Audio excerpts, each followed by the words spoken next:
اب چلتے ہیں اپنے اگلے برج کی طرف جو کہ برج سرطان، اور آپ کو بیان کریں گے کہ ان کا 21 سے 30 نومبر کا یہ اشرہ علم نجوم کی روشنی میں کیا کچھ بیان کر رہا ہے۔ وہ افراد جو 21 جون سے 22 جولائی کے اشرے کے دوران پیدا ہوئے ہیں وہ برج سرطان کے تحت آتے ہیں۔ اس کے علاوہ وہ افراد جن کو اپنی تاریخ پیدائش معلوم نہ ہو مگر ان کا نام ہے سے شروع ہوتا ہے تو وہ بھی برج سرطان کے تحت آتے ہیں۔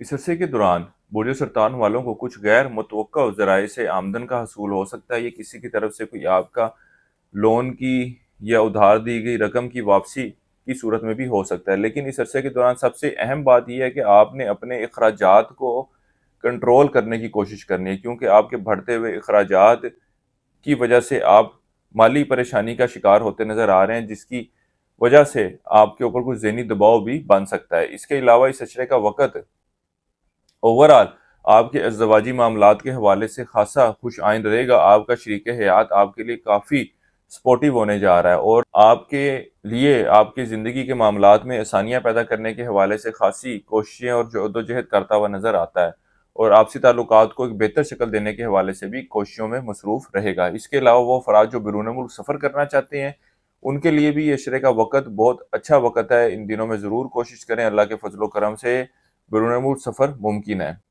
اس اشرے کے دوران طالب علموں کی توجہ جو ہے اپنی تعلیم کی طرف خاصی مرکوز رہے گی۔ یہ دیگر ایکٹیویٹی سے دیگر معاملات کی بجائے اپنے تعلیم کی طرف خاصا فوکس کرتے ہوئے نظر آتے ہیں اور اپنے مستقبل کے حوالے سے خاصے فکر مند بھی نظر آتے ہیں۔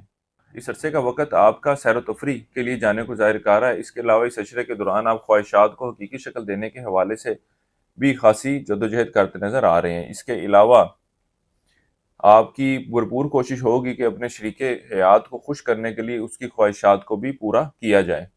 اس اشرے کے وقت کے دوران اگر کاروباری افراد کوشش کریں تو اللہ کے فضل و کرم سے اپنے مالی معاملات کو بہتر شکل دینے میں کامیاب ہوتے ہوئے نظر آ رہے ہیں، کیونکہ موجودہ خواہی پوزیشن کچھ ایسی ہے کہ ان کے ارد گرد پریشانیاں تو جمع ہوں گی، لیکن اگر یہ اس پریشانیوں کی زنجیر کو توڑ دیں اور آگے بڑھتے رہیں مستقل مزاجی کے ساتھ، تو اللہ کے فضل و کرم سے اپنے کاروبار کو بہتر شکل دینے میں کامیاب رہیں گے۔ اس کے علاوہ اس اشرے کے دوران ملازمت پیشہ افراد کو چاہیے کہ اپنی نوکری کی تبدیلی کے حوالے سے کوئی بھی اقدام مت اٹھائیں، کیونکہ یہ ان کے لیے پریشانی کا باعث بن سکتا ہے۔ موجودہ نوکری کے معاملات کے حوالے سے بھی بہت زیادہ دیکھ بھال کر چلنے اور سوچ سمجھ کر فیصلے لینے کی ضرورت ہے، کیونکہ اس اشرے کا وقت آپ کے دفتری ماحول کے حوالے سے اتنا کوئی خوش آئند ثابت ہونے نہیں جا رہا۔ کچھ بڑی تبدیلیاں رونما ہوتی ہوئی نظر آئیں گی۔ وہ افراد جو اندرون ملک سفر کا ارادہ رکھتے ہیں ان کو چاہیے کہ فی الوقت اس اشرے کے دوران اندرون ملک سفر کرنے سے اوائڈ کریں۔ اس کے علاوہ وہ لوگ جو ڈرائیونگ وغیرہ کرتے ہیں یا دوران سفر پیدل چلتے ہوئے بھی بہت زیادہ احتیاط کریں۔ یہ اشرہ ان کے لیے کسی چوٹ لگنے، حادثہ ہونے کو ظاہر کر رہا ہے۔ اس عرصے کے لیے ایک وظیفہ آپ کو بتا رہا ہوں، یا اللہ، یا حکیم ہو یا مجیب ہو، 3 تسمیہ آپ نے اسے کرنی ہے روزانہ عشاء کی نماز کے بعد۔ اللہ تعالیٰ سے دعا کریں کہ اللہ تعالیٰ آپ کے معاملات میں بہتری فرمائے۔ اس کے علاوہ اس اشرے کے دوران سبز رنگ کے کپڑے کا صدقہ کریں۔ کوشش یہ کریں کہ اتنا کپڑا ہو کہ جس سے کسی کی کوئی چیز بن جائے۔